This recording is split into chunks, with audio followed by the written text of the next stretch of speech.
Hospitals are full, cases are rising, and some of the area's top doctors are once again calling for mask mandates. KMBC 9's Matt Fleener went to a barbershop today to talk about requiring masks again.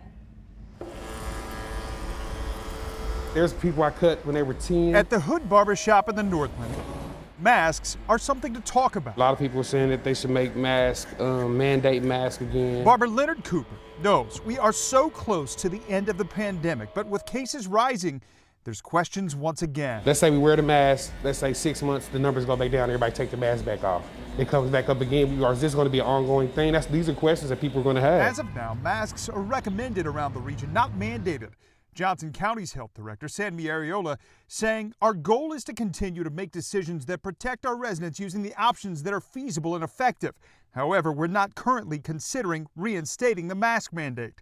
Kansas City, Missouri leaders have stopped short of calling for another one as well. Stay tuned. I think you're going to find the chief medical officers are going to call for a reinstitution of the mask mandates. Medical professionals, meanwhile, are sounding the alarm as business owners try to figure out what's next. I would do whatever it takes, and that's part of doing whatever it takes. Is wear a mask, keep people safe, give people a peace of mind. In Kansas City, Matt Fleener, KMBC 9 News.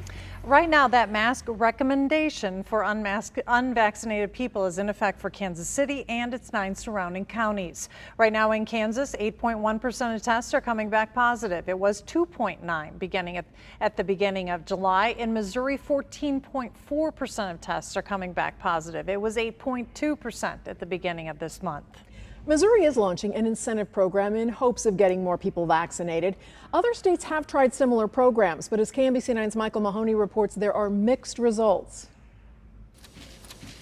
When Ohio announced million-dollar giveaways to increase vaccinations, the rates improved. But in Arkansas, where they also struggle with low rates and high spread, their governor recently admitted in a radio speech their incentives weren't working.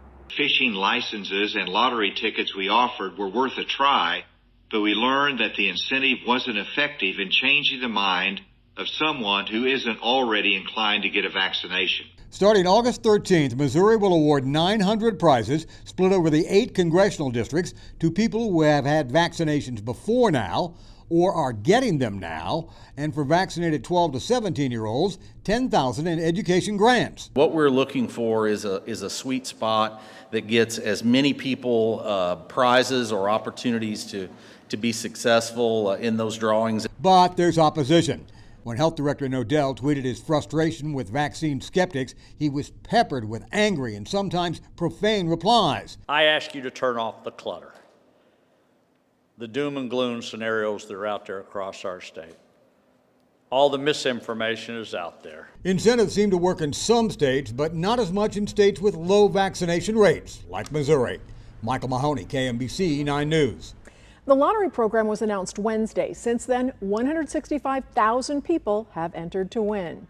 Now, most of Missouri's new infections are in the Springfield area. The city is getting some help with the caseload beginning today. The state sent 10 ambulances, 20 medical workers, 2 team leaders, and a logistics specialist. The team will stay in the area for up to 2 weeks.